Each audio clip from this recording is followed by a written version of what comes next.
Hello everyone. My name is Chloe Mayhew, and today we're going to be talking about uncertainty reduction theory. So, without further ado, let's ask the question that everyone is asking. What is uncertainty reduction theory? Well, I'm glad you asked.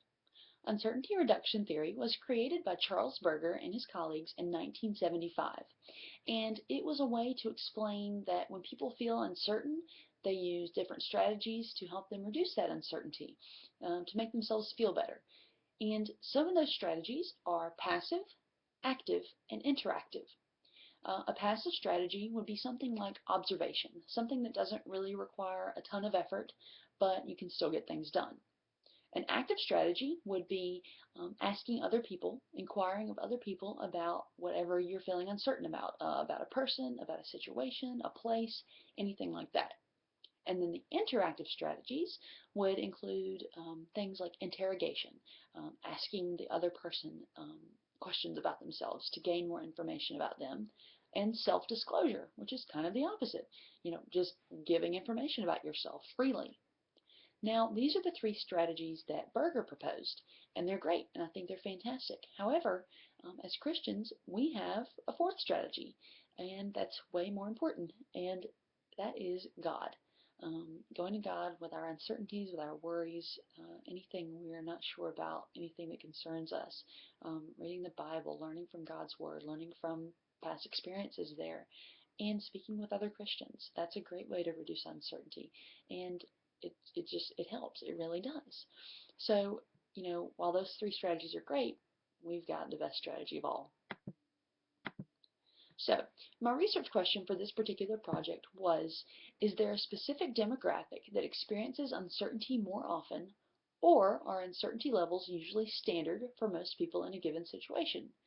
I really wanted to find out, wow, am I in a group that really experiences uncertainty quite a bit? Because, I would assume I would be because of my age. I'm a recent college grad. I just got a job. You know, I do experience uncertainty. I was just curious if there had been studies to prove that my age or other ages experienced it more. So we'll actually talk about that a little bit more later on. Now, there are many, many, many different areas of research in uncertainty reduction theory, but I really wanted to focus on two for this particular presentation. And one of those is intercultural and intracultural studies of uncertainty reduction theory.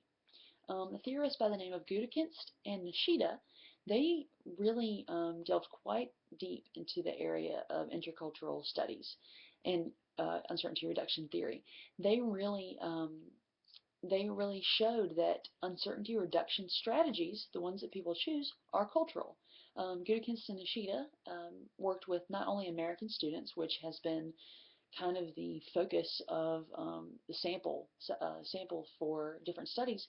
So they work with American students, but they also work with Japanese students as well, which really gave a great perspective because um, it showed that, the strategies that Americans used to reduce uncertainty were not necessarily the same strategies the Japanese did, even though the Americans and Japanese were very similar in their results from the study other than that.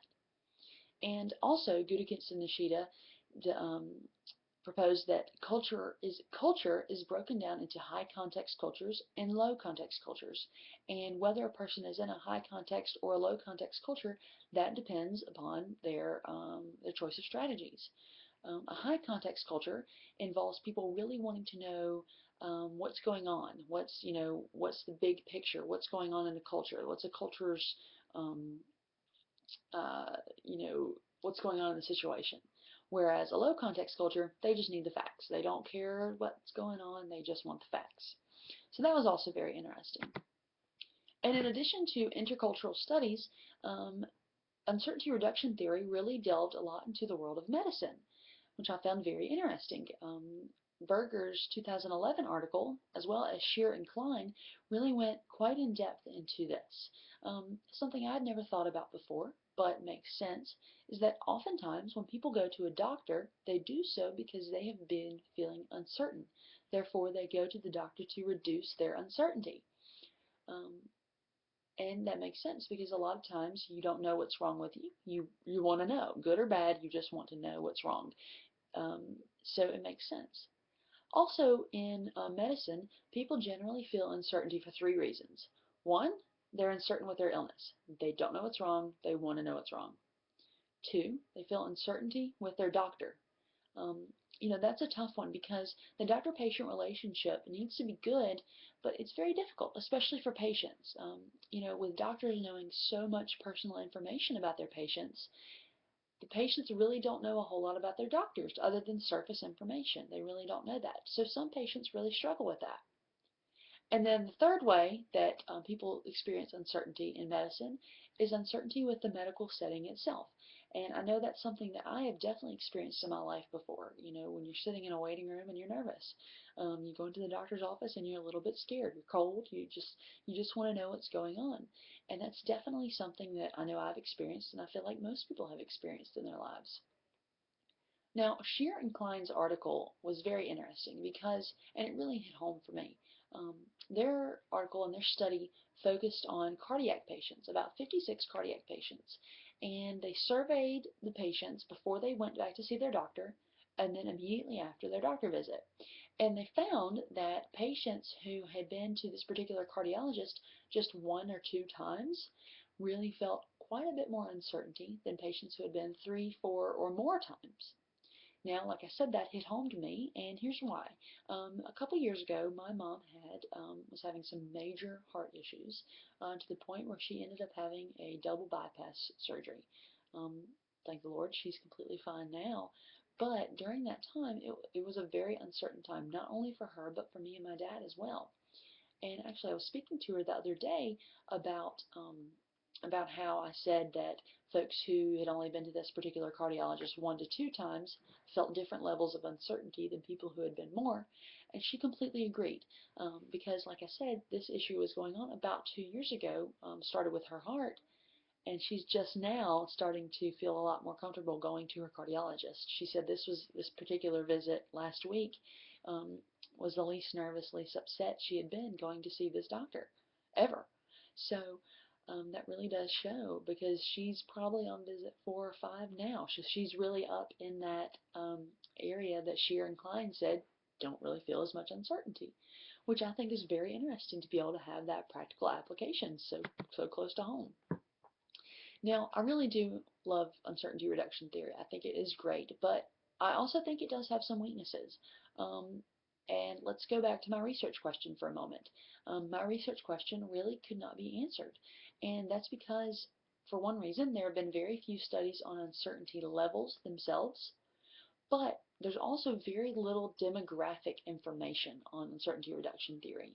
Um, and what demographic information there is almost exclusively for American college students. Like I mentioned earlier, Gudikins and Nishida did survey Japanese students, but other than that, there are very few differences. So that's the reason my research question could not really be answered, because what demographics we have are not very specific and not very different from one another.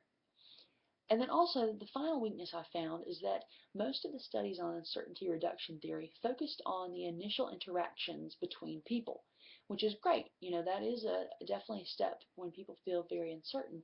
But it would be very interesting to delve deeper into relationships to see if the uncertainty is reduced the longer a relationship continues, and if not, why? What factors are determining that? So, in conclusion, while there are, I did just mention the weaknesses about uncertainty reduction theory, that actually leaves the door open for further research to be available. It would be great to see different groups, other demographics being studied to understand, where they're coming from, what kind of uncertainty they feel. And, this really is something that everyone experiences, quite often in their lives, so it really does apply to everyone. So while it does have its weaknesses, uncertainty reduction theory was very interesting to research, very interesting to learn from, and I just want to leave you with this. If you're ever feeling uncertain, just remember the strategies I mentioned, but also remember that, we have a God who loves us and who knows us. He loves us enough that he knows the number of hairs on each one of our heads. And that just blows my mind every time I think about it. So anyway, thank you all very much. I hope you have a very Merry Christmas. I've really enjoyed this class, and I hope you have too. Thank you.